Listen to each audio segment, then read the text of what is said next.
अब सौनक जी महाराज ने सूत जी से पूछा, महाराज ये जो श्रीमद् भागवत कथा आप हमें सुना रहे हैं, इसकी रचना कहाँ हुई?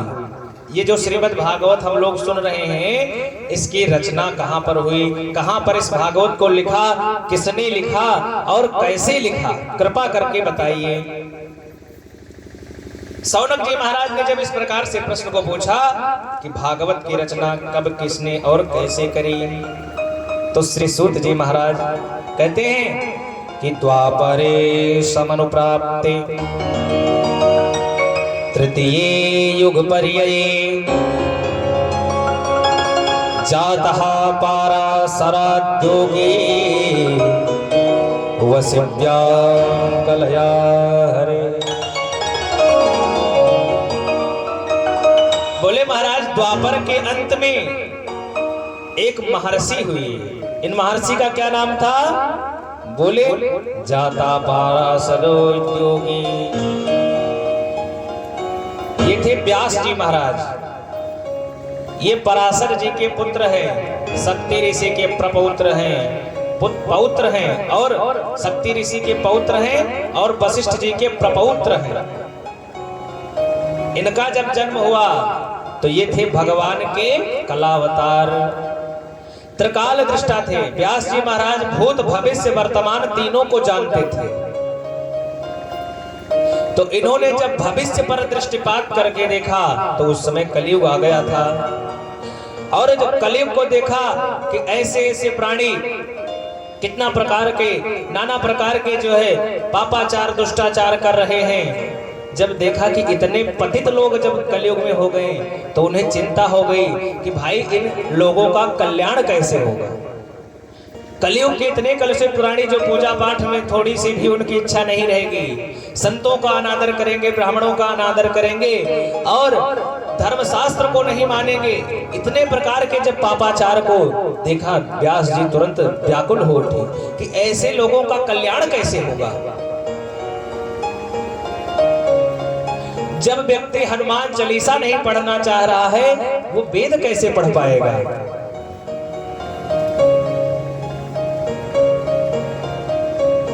तो व्यास जी महाराज को चिंता हुई कि इन लोगों का कैसे कल्याण होगा, कलयुग के लोगों का। तो तुरंत उन्होंने वेद को सरल किया। वेद को सरल किया तो क्या हुआ? बोले पुराणों की रचना की। ध्यान दीजिए, वेद का अधिकार भी सबको नहीं है, सभी लोग वेद नहीं पढ़ सकते। वेद का अध्ययन कौन कर सकता है? बोले द्विजः। द्विजः का अर्थ क्या है? बोले ब्राह्मण। और कौन सा ब्राह्मण? बोले जिसका उपनयन संस्कार, यज्ञोपवीत संस्कार हो गया हो, संध्या गायत्री इत्यादि करता हो, वो ब्राह्मण वेद पढ़ सकता है। वेद के नियम है, लेकिन उस वेद को सरल करके पुराणों में वेद व्यास जी ने सरल कर दिया, पुराण की रचना कर डाली, और एक एक करके 17 पुराण की रचना कर डाली। लेकिन मन को शांति नहीं हुई। महाभारत की भी रचना कर डाली, लेकिन मन को शांति नहीं हुई। व्यास जी महाराज ने सोचा कि कलयुग के प्राणी जब हनुमान चालीसा नहीं पढ़ेंगे तो पुराण कैसे पढ़ेंगे? वेद को तो सरल कर दिया, लेकिन पुराण भी नहीं पढ़ पाएंगे, तो इसको और सरल किया जाए।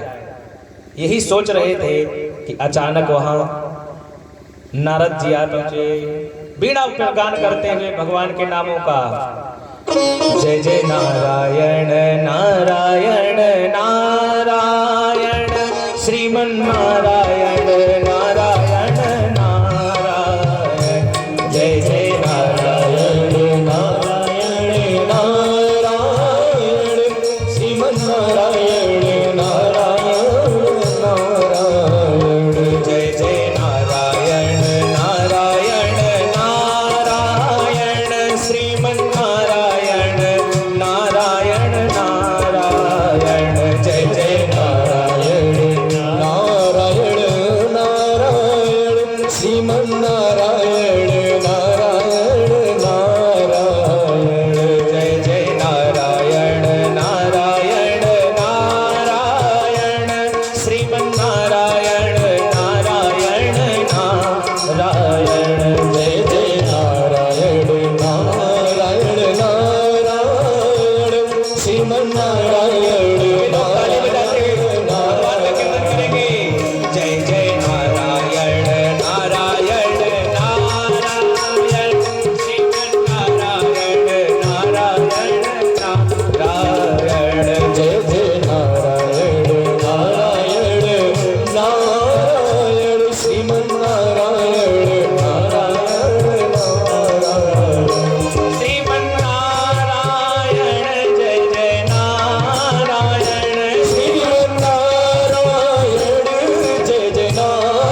जी महाराज की जय।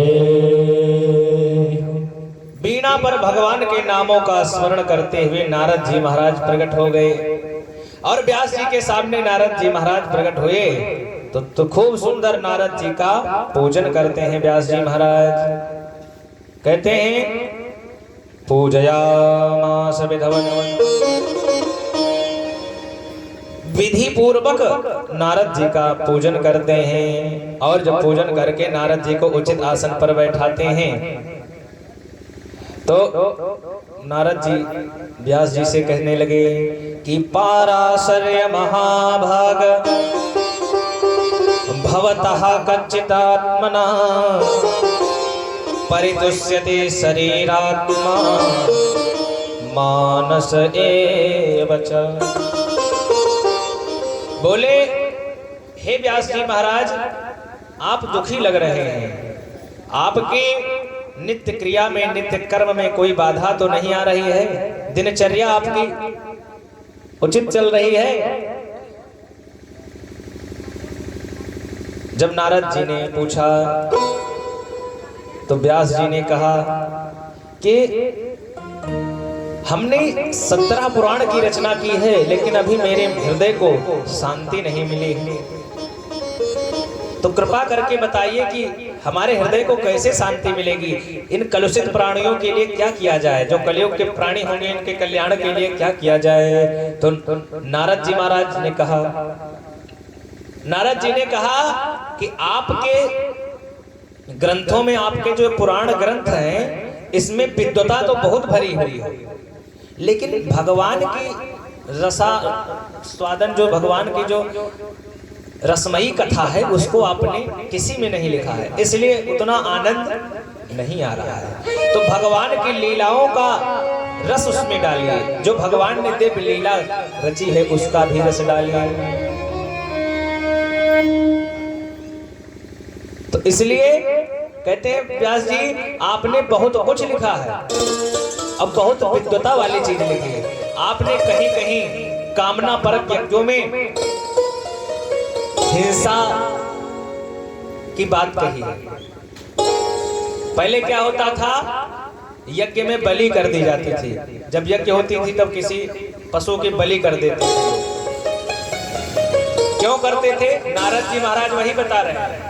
कहते हैं आपने लिखा तो था, अब भाई जो डेली जैसे जीव हत्या डेली जो लोग कर रहे हैं, नित्य जो कर रहे हैं, तो व्यास जी ने सोचा कि लिख दिया जाएगा बलि करने के, तो कम से कम बहुत, अब यज्ञ थोड़ी होता है हर जगह, जब यज्ञ साल 2 साल में होगी तब कहीं एक आध पशु की बलि होगी, तो जो डेली मार के खा रहे हैं, काट के खा रहे हैं, उससे तो जीव बचेंगे, तो इसलिए लिखा।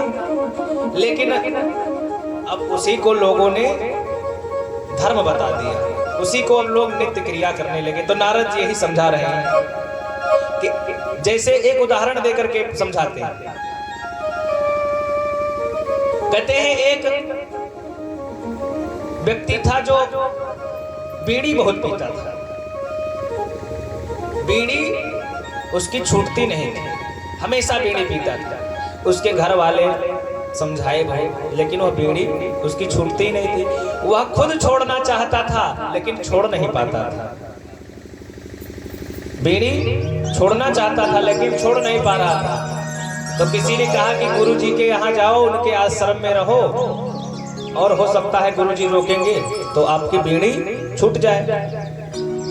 वह व्यक्ति गुरुजी के पास गया तो गुरुजी तो बीड़ी पीने वाले को आश्रम में ही नहीं रखते। गुरुजी ने कहा कि हम बीड़ी पीने वाले को अपने आश्रम में नहीं रखते हैं। लेकिन वह गुरुदेव के चरणों में गिर पड़ा और कहा, गुरुदेव हमारी यह आदत है और इसको हम छोड़ नहीं पा रहे हैं, कृपा करके आप इसे छुड़ा दीजिए। तो गुरुजी ने कहा कि तू छोड़ दो। कहा महाराज लेकिन चलता नहीं है। अच्छा, तो गुरुजी ने सोचा कि ये नित्य पीता है और एक दिन में 5 बीड़ी पीता है, तो क्या किया जाए इसका बीड़ी छुड़ाने के लिए। तो गुरुजी ने कहा चलो ठीक है, अगर तुम्हारी आदत धीरे धीरे छुड़ाई जाएगी तो एक काम करो, तुम इतवार के दिन केवल बीड़ी पीना, बाकी 6 दिन मत पीना, 7वें दिन बीड़ी पीना। अब तो महाराज जब गुरु जी ने कहा 7वें दिन बीड़ी पीना, तो वो 6 दिन तो बीड़ी ना पिए आश्रम में, और 7वें दिन खुले आम बीड़ी पिए, सबके आमने पिए, सबके सामने बीड़ी पिए। अब तो कोई रोके, महाराज रे आश्रम में आप बीड़ी पी रहे हैं? बोले गुरु जी ने कहा है 7वें दिन बीड़ी पीना चाहिए। गुरु जी ने कहा था कि 7वें दिन बीड़ी पीना, लेकिन किस उद्देश्य से कहा था? कि तुम 7वें दिन बीड़ी पियोगे तो जो नित्य बीड़ी पी रहे हो ये धीरे धीरे तुम्हारी छूट जाएगी। लेकिन अब तो वह खुलेआम बीड़ी पीने लगा। तो व्यास जी ने यज्ञ में हिंसा कभी कभी के लिए कही थी, लेकिन अब सभी लोग हिंसा करने लगे, तो ये कुप्रथा नहीं होनी चाहिए। तो नारद जी ने व्यास जी को समझाया कि गोविंद के गुणानुवाद गाइए। ज्ञान तो आपने बहुत गा लिया, लेकिन अब गोविंद के गुणानुवाद को गाइए। और चतुश्लोकी भागवत को बताते हैं और कहते हैं कि देखिए भगवान की इतनी कृपा है, अब हमको ही देख लीजिए। नारद जी कहते हैं कि मुझे ही देख लीजिए, अब मैं ही पूर्व जन्म में एक दासी पुत्र था। नारद जी महाराज पूर्व जन्म में एक दासी के पुत्र